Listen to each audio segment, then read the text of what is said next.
तो 7th class की geography से हम लोग शुरू करते हैं। सबसे पहले इस बुक का नाम ही यही है। देखो एक चीज़ मैं आपको बता दूँ, इस बुक को बहुत ध्यान से करना, बिकॉज इन्वायरमेंट से रिलेटेड जो भी चीज़ें हैं ना, उसके लिए हमारे पास सिर्फ स्टैंडर्ड बुक हैं। आप जैसा कि जानते हो कि बचपन से लेकर अभी तक इन्वायरमेंट एज सच के पूरा का पूरा हमें सिर्फ इन्वायरमेंट फोकस्ड होकर कोई किताब मिले या फिर बचपन में हमारे पास कोई सब्जेक्ट रहा हो इन्वायरमेंट, ऐसा नहीं होता है। एनवायरनमेंट हमें सिंक करके पढ़नी पड़ती है अलॉन्ग विद जोग्राफी। ठीक है, तो ये बुक ना वैसे तो जोग्राफी की बुक है, लेकिन इसका नाम ही यही है, आवर इन्वायरमेंट। 7th क्लास की आपकी जोग्राफी की बुक है। यहाँ पर आप जो भी चीज़ें सीखोगे, मानता हूँ बच्चों के लेवल की चीज़ें होती है, लेकिन कुछ कुछ इतने डीप प्रोवोकिंग थॉट चीज़ है इसके अंदर कि जब आप रियल एनवायरनमेंट जब करते हो ना, फ्रॉम पीएमएफ आईएएस की बुक से या फिर शंकर आईएएस की बुक से, तो आपके लिए वो सारी चीज़ें ईजी हो जाएंगी। और आपको पता ही है प्रीलिम्स को निकालने के लिए जो पिलर्स बहुत सारे हैं, जैसे इकोनॉमिक्स बहुत इंपॉर्टेंट पिलर बनता जा रहा है, एंशिएंट मेडिवल बनता जा रहा है, उन्हीं में से साफ तौर पे इन्वायरमेंट भी एक मेजर पिलर बनता जा रहा है। एंड माइंड यू 2018 से लेकर 2021 तक इस बुक से क्वेश्चन आए हैं, ये आप इग्नोर नहीं कर सकते। आपको शर्म नहीं आनी चाहिए कि यार 7th क्लास की हम लोग ये बुक क्यों ही पढ़ेंगे। हम लोग सब कुछ पढ़ेंगे, वन टाइम भी पढ़ें तो उसको काफ़ी हमारी हेल्प हो जाएगी। मैं तो ये मानता हूँ 3 क्वेश्चंस का मतलब ही भाई 6 मार्क्स होता है, उसको 3 क्वेश्चन क्यों देख रहे हो, 6 नंबर भी तो देखो ना कि प्रीलिम्स में एक्स्ट्रा 6 नंबर की अहमियत क्या होती है, उससे पूछो जिसको 1 साल घर पे बैठना पड़ता है। ठीक है, तो यहाँ पर हम सारी चीज़ें कवर करेंगे। सबसे पहले तो हम एक कंटेक्स्ट से अपनी कहानी स्टार्ट करेंगे, जैसा कि एनसीईआरटी हमें बताती हैं। एक लंबी छुट्टी के बाद एक पर्सन है हमारे इस चैप्टर के अंदर, fictitious character Ravi. Ravi school जाना शुरू करता है गर्मियों की छुट्टियों के बाद। वो ये नोटिस करता है कि सिर्फ इकलौता प्लेग्राउंड जो कि उनके स्कूल में था, जुड़ा हुआ था बगल में, उसकी खुदाई चल रही है। लोगों ने रवि को ये बताया कि यहाँ पर एक बड़ी सी बिल्डिंग बनाई जानी है। ठीक है, और बहुत सारे फ्लैट्स यहाँ पर उस बिल्डिंग के अंदर क्रिएट होंगे। रवि ऑलमोस्ट रोने की स्थिति में आ गया। ठीक है, जब उसको मतलब रियलाइज़ होता है कि एक बहुत बड़ा सा जो प्लेग्राउंड था, जहाँ पर ग्रास काफ़ी ज़्यादा सॉफ्ट थी, मैरीगोल्ड के फ्लावर्स लगे हुए थे, तितलियाँ आती थीं, वो नेचर में टाइम स्पेंड करना पसंद करता था, अब ये सब कुछ उसे देखने को नहीं मिलेगा, काफ़ी दूर चली गई हैं सारी कुदरत की चीज़ें। वो अपनी फीलिंग्स अपने क्लासमेट के साथ शेयर करता है। स्कूल असेंबली जब चल रही होती है तो उनकी प्रिंसिपल भी बड़े दुखी मन से इस चीज़ को बताती है सारे स्टूडेंट को कि देखो बच्चों, कैसे हमारा एनवायरनमेंट चेंज हो रहा है, ह्यूमंस अपनी डेवलपमेंट के लिए कैसे अपने एनवायरनमेंट को चेंज कर रहे हैं। जो आपको स्कूल के हमारे बगल में देखने को मिल रहा है, ये उसकी छोटी सी झलक है। ऐसी पूरी की पूरी दुनिया चेंज होती जा रही है, एनवायरनमेंट को लोग साइडलाइन करते जा रहे हैं, अपने डेवलपमेंटल एक्टिविटीज़ और अपने आलीशान घर में और बंगलों में रहने के लिए एनवायरनमेंट कंप्लीट तरीके से निगलेक्ट होता जा रहा है। ठीक है, क्लास में आने के बाद रवि अपने टीचर से पूछता है कि इन्वायरमेंट क्या होता है, जो कि प्रिंसिपल मैम ने असेंबली के अंदर बोला। ठीक है, तो सिंपल भाषा में रवि के टीचर उसको ये कहते हैं, देखो यहाँ से एक बहुत सिंपल डेफिनेशन भी बनती है, आपकी पता है, बहुत सिंपल डेफिनेशन। कोई भी चीज़ जो हम अपने आसपास देखते हैं, डेट इज एनवायरनमेंट। देखो एक डेफिनेशन तो ये बनी, इसलिए कंटेक्स्ट में हमेशा पढ़ाता हूँ, छोड़ता नहीं हूँ। आप कहोगे भाई यूपीएससी की क्लास चल रही है, रवि की डिस्कशन पता नहीं क्यों करवाने बैठ गए। ये डेफिनेशन के लिए करवाने बैठा था। सबसे सिंपल डेफिनेशन ये, कुछ भी याद ना, काम करती हैं चीज़ें, वर्क तो करेगी ना, नंबर थोड़ी ना काट देगा कोई। Whatever we see in our surroundings is our environment. ठीक है, रवि के मन में एक बात आती है बहुत तगड़ी तरीके से कि इसका मतलब जो टीचर की डेफिनेशन है मेरे, इसका मतलब तो फिर ये हुआ। रवि मन में सोचता है कि मेरी स्कूल की बिल्डिंग, इस क्लासरूम में आसपास मेरे जितने चेयर हैं, टेबल पड़े हुए हैं, ये जो ओपन फील्ड है, सड़क है, कूड़ा है, मेरे दोस्त हैं, ये सब कुछ इन्वायरमेंट का पार्ट है। ठीक है, हाँ यस सेड द टीचर। ठीक है, टीचर ने कहा सका यस बिल्कुल ये बात ठीक है, बट वेट, कुछ ऑब्जेक्ट जो है वो नेचर ने ऑटोमेटिकली क्रिएट करे, जैसे पहाड़, नदियाँ, पेड़ और जानवर दूसरे लोगों के द्वारा बनाए गए हैं। फॉर एग्जांपल सड़कें, गाड़ियाँ, कपड़े और बुक्स। ठीक है, तो ये सब चीज़ें, इसका मतलब हमें इससे, इस वाले पैराग्राफ से पता है क्या पता लगता है कि एनवायरनमेंट के अंदर 2 कंपोनेंट होते हैं, एक क्रिएटेड बाय नेचर, दूसरा क्रिएटेड बाय ह्यूमन बींग्स। ठीक है, तो कुछ हैं चीज़ें नेचुरल, कुछ हैं आर्टिफिशियल। अब हम लोग अगर थोड़ा सा क्या कहते हैं उसको, एक सिस्टमैटिक वे में, लॉजिकल तरीके से एनवायरनमेंट की बात करें, तो साइड में आप देखो, यहाँ पर इन्वायरमेंट की डेफिनेशन देखो, दूसरी डेफिनेशन आपको इन्वायरमेंट की जो मिलेगी। इन्वायरमेंट एक बेसिक लाइफ सपोर्ट सिस्टम होता है, ज़िंदगी को चलाने का एक ज़रिया होता है environment. Environment is our basic life support system. क्यों लाइफ सपोर्ट सिस्टम? क्यों लाइफ सपोर्ट सिस्टम? इसका मतलब अगर नाम ही वो बोल रहे हैं लाइफ सपोर्ट सिस्टम, तो ज़िंदगी जीने की इसके अंदर कुछ तो एलिमेंट्स होंगे ना जिसकी वजह से हम जी पा रहे हैं। तो द एयर वी ब्रीथ, जिस पानी को हम पीते हैं, जिस खाने को हम खाते हैं, जिस ज़मीन पे हम रहते हैं, या हमारा घर बना हुआ है, ये सब कुछ हमें इन्वायरमेंट से मिलता है। ठीक है, तो अब सवाल ये उठता है कि ह्यूमन बींग्स फिर अपने नेचुरल एनवायरनमेंट को मॉडिफाई किस तरीके से कर देते हैं। ह्यूमन बींग्स अपनी एक्टिविटीज़ के थ्रू अपने एनवायरनमेंट को मॉडिफाई कर देते हैं। पहला चैप्टर बहुत सिंपल है एनवायरनमेंट की, आपको वो देगा डेफिनेशन, बाद में लेवल इंक्रीज होता जाएगा इस बुक का।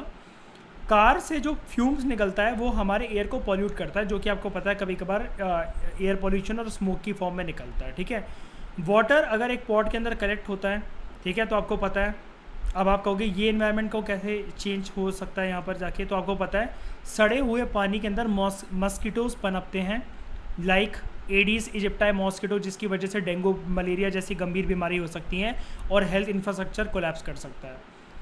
ठीक है, खाना जो है वो वेसल में सर्व करा जाता है। वेसल एक ह्यूमस बीज के द्वारा बनाई गई एक चीज़ होती है, लेकिन उसके लिए जो मिट्टी, जो टेराकोटा या कुछ भी वो चीज़ ली जाती है, वो तो एक एनवायरनमेंट का रिसोर्स ही है। लैंड जिस पे हम रह रहे हैं उस पर हमारे पापा वगैरह अपनी फैक्ट्रीज़ वगैरह बनाकर काम धंधा चलाते हैं, जिससे हम लोगों की लाइफस्टाइल वगैरह डिटरमाइन होती है और हमारे घर पे पैसे आते हैं। ह्यूमन बींग्स जो हैं वो कार बनाते हैं, फैक्ट्रीज़ हैं, इंडस्ट्रीज़ हैं, मिल्स हैं उनके पास, और कंटेनर वगैरह मैन्युफैक्चर करते हैं। ये कुछ गिने चुने एग्जाम्पल हैं जिसकी वजह से आप ये कह सकते हो कि how human beings modify their environment. ठीक है, अब यहाँ पर इसका कुछ ग्रुप बनता है रवि का, जिसके अंदर रवि, परमजीत, जैसी, मुस्तफ़ा और आशा, ये सारे लोग हैं। तो ये डिस्कस करते हैं एक सिनेरियो कि हमारा एनवायरनमेंट क्यों चेंज हो रहा है। जैसे कि अभी हमने डिस्कस करा ह्यूमन बींग्स की नीड्स के लिए, नीड्स की वजह से चेंज हो रहा है। बिकॉज इसका सिंपल रीज़न ये है, इंसानों की जो वांट्स हैं डेट आर अनलिमिटेड, लेकिन नेचर के पास जो भी रिसोर्सेज हैं to satisfy human wants are very much limited in nature. ये इसका सबसे सिंपल आंसर अगर कोई आपसे पूछे, human wants are limited, human wants are unlimited but resources to satisfy those human wants are very much limited in nature. It is all because of our needs. हमारी ज़रूरत की वजह से ये सारा एनवायरनमेंट जो है वो मॉडिफाई हो रहा है। ठीक है, हमारी नीड्स जो हैं वो डे बाय डे इंक्रीज़ होती चली जा रही हैं, इसलिए हम लोग अपनी आसपास की नेचुरल सराउंडिंग को या तो डिस्ट्रॉय करते जा रहे हैं या उसे मॉडिफाई करते जा रहे हैं। ये ऐसा टीचर ने इसको बोला। तो एनवायरनमेंट के कंपोनेंट्स की अगर हम लोग बात करें क्या क्या चीज़ें हमें देखने को मिलती हैं, तो यह बाइफर्केशन बना सकते हो। जैसे MPPSC जैसे पेपर में ना 3 मार्क्स के क्वेश्चंस भी आते हैं, मेंस में 3 मार्क्स के भी आते हैं। आपको तो टू द पॉइंट स्पेसिफिक होकर लिखना पड़ता है, और वहीं पर ये बच्चों वाली NCERT और इनकी डेफिनेशन और इनकी अंडरस्टैंडिंग काम आती है। अगर आप बहुत बड़ी बड़ी किताबें लक्ष्मीकांत जैसी वगैरह वो पढ़ लो, फिर आप 3 मार्क्स के क्वेश्चन वहाँ पर सॉल्व नहीं कर सकते। जैसे अगर आपसे ये क्वेश्चन आए कंपोनेंट्स ऑफ एनवायरनमेंट के बारे में लिखो, अब आपने पूरी तैयारी कर ली है कि भाई आप SDM DSP वगैरह बनने के लिए ना सारी बुक्स आपने चार्ट डाली, लेकिन आपको बेसिक चीज़ यही नहीं पता। 3 मार्कर में आप लिखोगे कैसे एनवायरनमेंट के कंपोनेंट क्या होते हैं। तो एनवायरनमेंट के कंपोनेंट जो होते हैं ना, वो बेसिकली 2 कंपोनेंट होते हैं, एक होते हैं नेचुरल कंपोनेंट, एक होते हैं ह्यूमन मेड कंपोनेंट। इसके एग्जांपल दे दो, इस प्रकार का डायग्राम बना दो, आपका काम चल जाएगा। ठीक है, ऐसे करके बना दो कंपोनेंट्स ऑफ एनवायरनमेंट, इसमें 2 पार्ट लिख दो आप ऐसे करके, नेचुरल और ह्यूमन मेड, और इसके अंदर फिर आप ऐसे ऐसे करके एग्जांपल दे दो 2-3, आपका काम चल जाएगा। ठीक है, तो नेचुरल कंपोनेंट कौन से एनवायरनमेंट के? Air, atmosphere, water, hydrosphere, land, lithosphere. और आपको पता है जब आप atmosphere plus hydrosphere plus lithosphere यानी कि लैंड, वाटर, एयर को आप कंबाइन करो, तो वो हमें एक ऐसी जगह देता है जहाँ पर ऑल 3 कंपोनेंट्स इंटरेक्ट और ह्यूमन बींग्स एक्चुअली वो स्पेस शेयर करते हैं, which is called as biosphere. हम लोग बायोस्फीयर में तो रहते हैं ना, अभी करेंटली बैठे हुए हैं, पढ़ रहे हैं, एक ज़मीन पे हैं, पानी पीते ही हैं, सांस ले ही रहे हैं, हो गया ना बायोस्फीयर। बस ह्यूमन मेड कंपोनेंट्स कौन कौन से जो इंसानों ने बनाए हैं। अब ह्यूमन मेड कंपोनेंट एनवायरनमेंट की डिस्कशन में पता है कैसे आते हैं? ये याद रखना, ह्यूमन मेड कंपोनेंट वो होते हैं जब नेचुरल एनवायरनमेंट को डिस्टॉर्ट करते हुए ह्यूमन बींग्स कुछ चीज़ें बनाते हैं नेचुरल एनवायरनमेंट के रंग रूप और उसके रूप स्वरूप को बदलते हुए। तो बिल्डिंग्स जब ये बनेंगी, ऑब्वियसली बात है कोई ना कोई फॉरेस्ट वगैरह तो कटा होगा ना, पार्क, ब्रिजेस, रोड, इंडस्ट्रीज और मॉन्यूमेंट्स, सब कुछ नेचुरल एनवायरनमेंट को डिस्टॉर्ट करते बना होगा ना। जैसे आपके घर में दादा दादी आपको बताते होंगे कि बेटा जब तुम छोटे थे तो यहाँ पर जंगल जंगल हुआ करता था, बहुत सारे पेड़ पौधे वगैरह थे, ये डेवलपमेंट वगैरह सारी सोसाइटी ब्लॉक वगैरह हमारे देखते देखते बना है। पक्का बोलते होंगे, बोलते हैं कि नहीं बोलते? घर पे ऐसी बात सुनी होगी, कभी सुनी होगी? ये चीज़ है। तो उसके बाद हम लोग ह्यूमन कंपोनेंट की बात करें, एनवायरनमेंट में कौन कौन होता है, तो इंडिविजुअल होता है, फैमिली होता है, उससे कम्युनिटी बनती है, धर्म, एजुकेशन संस्थाएं, इकोनॉमिक इंस्टीट्यूशंस, मार्केट वगैरह, और पॉलिटिकल सिचुएशन। ये सब कुछ एनवायरनमेंट का पार्ट है, सब कुछ। ठीक है, एक मिनट रुकना। अब एनवायरनमेंट के मेजरली ना दो कंपोनेंट्स होते हैं जिसको आप बचपन से पढ़ ही रहे होगे, एक बायोटिक और एक एबायोटिक। ठीक है, जब हम लिविंग ऑर्गेनिजम्स की बात करते हैं तो they are part of biotic part of the environment. Example plants और एनिमल्स। प्लांट्स लिविंग होते हैं, ठीक है, ये चीज़ पता होनी चाहिए, बचपन में हमने पढ़ी थी। और कोई बात नहीं, देखो एक चीज़ मैं बता दूं तुम्हें कि हमारी क्लासेस में यूपीएससी वगैरह में जो भी हमारी क्लासेस चल रही हैं, इनमें कोई भी चीज़ अगर ऐसी है तो उसको ऐसा मत समझना ये शर्म वाली चीज़ है, इसमें डाउट पूछा नहीं जा सकता, ये बहुत इडियोटिक है, बच्चों वाला है। भाई बच्चों वाली चीज़ें ही अगर बहुत बेसिक पे उतर के क्यूरियोसिटी के साथ पूछोगे ना, तो एटलीस्ट रियल एग्जाम के अंदर चीज़ें वो गलत नहीं होंगी। Because we can not expect everything कि हमें बचपन का याद होगा। कभी कभार हम बहुत बेसिक से बेसिक चीज़ें भूल जाते हैं।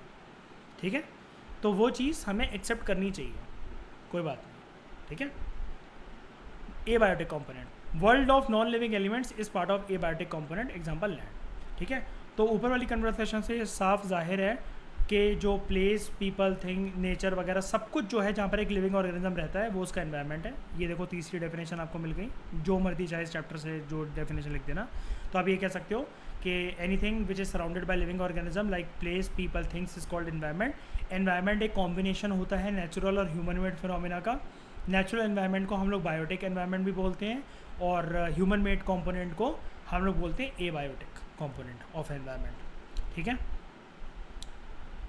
तो यहाँ पर जो एबायोटिक कंपोनेंट होता है, यानी कि मैंने बताया था नेचुरल एनवायरनमेंट को डिस्टॉर्ट करते हुए ह्यूमन बीइंग्स ने जो क्रिएट कर रखा होता है, जो ह्यूमन एनवायरनमेंट होता है वो रिवील करता है कि इंसान जो है एनवायरनमेंट में क्या क्या एक्टिविटीज़, क्या क्या क्रिएशन, क्या क्या इंटरेक्शन आपस में कर रहे हैं, and they are modifying the environment from time to time. World की ओरिजिन की बात करें कि एनवायरनमेंट जैसा शब्द आया कहाँ से है, तो ये एक फ्रेंच वर्ड है। ये एक फ्रेंच वर्ड है, एनवायरनर या एनवायरनर, मतलब सेम ही चीज़ है, बस स्पेलिंग का फ़र्क है, डबल एन और सिंगल एन। इसका मतलब होता है नेबरहुड। तो हमारे आसपास जो भी कुछ है, द नेबरिंग एनवायरनमेंट या जो भी है वो हमारा एनवायरनमेंट है। ठीक है, अब ऊपर तो कुछ रहने क्या, ठीक है। अब अगर हम लोग बात करें नेचुरल एनवायरनमेंट की, तो land, water, air, plants, animals वगैरह ये सब कुछ नेचुरल एनवायरनमेंट का पार्ट है। ठीक है, और नेचुरल एनवायरनमेंट के अंदर 4 मेजर कंपोनेंट्स होते हैं, वैसे 3 ही होते हैं लेकिन तीनों के इंटरेक्शन से चौथा बन जाता है अपने आप। सबसे पहले बात करते हैं ज़मीन की, जिसमें हम लोग लेते हैं लिथोस्फीयर। लिथोस्फीयर एक सॉलिड क्रस्ट होती है या हार्ड टॉप लेयर होती है अर्थ की। लिथोस्फीयर यानी कि ज़मीन किससे बनी है? रॉक से बनी है, मिनरल से बनी है, और वो कवर्ड है एक थिन लेयर ऑफ सॉइल से। बहुत पतली सी एक बारीकी परत होती है मिट्टी की। तो याद रखना, लिथोस्फीयर अगर आपसे कोई पूछे क्या है, लिथोस्फीयर एक ऐसी थिन क्रस्ट है अर्थ के ऊपर जो कि रॉक्स, मिनरल्स और थिन लेयर ऑफ सॉइल से बनी है। ये एक इरेगुलर सरफेस है। इरेगुलर सरफेस का मतलब क्यों? सारी प्रकार की ज़मीन इस दुनिया में एक जैसी होती है, बताओ ज़रा। पहाड़ों की ज़मीन, प्लेन रीजन की ज़मीन, प्लेट्यू की ज़मीन, बिल्कुल नहीं, इरेगुलर। भाई एक गली से दूसरी गली चली जाओ, अपने वाले घर से बगल वाले घर चले जाओ, पता लग जाएगा, सड़क ऊबड़ खाबड़ हो सकती है। तो इरेगुलर सरफेस है, होता है लिथोस्फीयर का। और ये हमें देखने को मिल सकता है कि अगर हम लोग ब्रॉडर लेवल पे बात कर रहे हैं तो हमने गली गली और उसकी बात कर रहे हैं, लेकिन माउंटेन उनकी शेप भाई ये, प्लेट्यूज ये, प्लेन उससे नीचे, ठीक है, फिर कुछ होते हैं वैलीज, ठीक है। तो इन सब का सरफेस अलग होता है। लैंड फॉर्म्स जो कि फॉर्म होते हैं कॉन्टिनेंट के ऊपर या कॉन्टिनेंट पे जो मिलते हैं, और जो ओशन फ्लोर्स होते हैं, ये दोनों मिलाकर लैंड फॉर्म्स या लिथोस्फीयर की डेफिनेशन के अंदर आते हैं। हमने कवर करा था इसको, कशिश आपको याद होगा। लिथोस्फीयर के अंदर मैंने आपको एक सिंपल सी चीज़ बताई थी, ये वही वाली चीज़ कह रहा है घुमा फिरा कर। Lithosphere is equal to continental crust plus oceanic crust. Crust होनी चाहिए लेकिन जिसके ऊपर ठोस जमीन हो, याद आया? Oceanic crust and continental crust, यही है वो। लिथोस्फीयर जो है एक ऐसा डोमेन है जो कि लैंड से रिलेटेड है। तो यहाँ पर forest, grasslands for grazing, land खेतीबाड़ी करने के लिए, या इंसान जहाँ पर अपनी घर बार गृहस्थी बनाकर रह रहे हैं, वो सारा का सारा लिथोस्फीयर का पार्ट है। It is a source of mineral wealth because plateaus यहाँ पर इसका पार्ट है और प्लेट्यूज पे बड़े सारे प्रकार के हमें मिनरल्स मिलते हैं, इवन प्लेन्स में मिलते हैं हमें, जो कि पहाड़ों से नदियाँ लेकर चली आती हैं, जिसकी वजह से जो एलुवियल सॉइल होता है खेती बाड़ी करना बहुत ज़्यादा सक्सेसफुल होता है उसकी वजह से। ठीक है, तो हमने लिथोस्फीयर कंप्लीट करा। अब बात करते हैं पानी वाले कंपोनेंट की, हाइड्रोस्फीयर। जो ऐसी domain of water which is related to पानी, water is called as hydrosphere. Hydrosphere के अंदर बड़ी सारी चीज़ें होती हैं like rivers, lakes, seas, oceans वगैरह। इनका डिफरेंस अगर आपको जानना है दिवजोत, तो आप मेरे लेक्चर्स देख लेना जो प्लेलिस्ट में वहाँ पर पड़े हुए हैं, आपको डिफरेंस पूरा पता लग जाएगा। ठीक है, सारे नहीं है उसके अंदर कंपोनेंट, क्योंकि तब रिकॉर्डिंग नहीं होती थी, लेकिन इंपॉर्टेंट चैप्टर्स की आपको डिस्कशन मिल जाएगी। उसके बियॉन्ड भी अगर आपको कोई डाउट होता है तो then you can freely ask me. तो ये हो गया वाटर वाला कंपोनेंट, हाइड्रोस्फीयर। अब बात करते हैं सांस वाला कंपोनेंट, जो एयर वाला कंपोनेंट है, उसको हम लोग कहते हैं एटमॉस्फेयर। ये एक थिन लेयर होती है एयर की जो कि अर्थ को सराउंड करती है। एटमॉस्फेयर की डेफिनेशन यही है, थिन लेयर ऑफ एयर जो अर्थ को सराउंड करती है, अर्थ की तरह, अर्थ की एक तरीके से ब्लैंकेट है, ठीक है, जो कि उसको प्रोटेक्ट करता है हर जगह से। जो अब सवाल ये उठता है कि एटमॉस्फेयर अर्थ से जुड़ा क्यों हुआ है, ये उड़ क्यों नहीं जाता, ऐसा क्यों हो जाए कि सांस लेने की कल को कमी हो जाए एकदम से। ग्रेविटेशनल फोर्स जो है ना, भगवान ने सब बैलेंस कर रखा है। ग्रेविटेशनल फोर्स जो है अर्थ की इसको होल्ड करके रखती है, एटमॉस्फेयर को अपने से चिपका कर रखती है। एटमॉस्फेयर का रोल क्या होता है, एटमॉस्फेयर हमें प्रोटेक्ट करता है सन से आने वाली हार्मफुल रेज से, ठीक है, या फिर तपती हुई जो गर्मी होती है उससे। इसके अंदर बड़ी सारी गैसेज होती हैं, डस्ट होता है, वाटर वेपर होता है, ठीक है। अगर एटमॉस्फेयर के अंदर किसी भी प्रकार के चेंजेस आएंगे तो वो हमारे वेदर और क्लाइमेट को उसी प्रकार से चेंज करता है। जैसे कमरे की हवा अगर गर्म हो जाए तो ऑब्वियस सी बात है आपको पसीना छूटेगा, एसी की हवा से अगर वो ठंडा हो जाए तो आपको ठंड लगेगी। प्लांट और एनिमल किंगडम टुगेदर मिलकर बनाते हैं, या फिर जहाँ पर भी लिविंग वर्ड होता है वो कंपोनेंट मिलता है बायोस्फीयर से। अब बायोस्फीयर एक ऐसा नैरो जोन होता है अर्थ का जहाँ पर जो अभी आपने पढ़ा ना, लिथोस्फीयर, हाइड्रोस्फीयर प्लस एटमॉस्फेयर, ये लिविंग कंडीशंस बनाते हैं मिलकर, और इसको हम लोग कहते हैं बायोस्फीयर। तो इट इज़ अ जोन जहाँ पर लैंड, वाटर और एयर आपस में इंटरेक्ट करते हैं आपस में, ठीक है।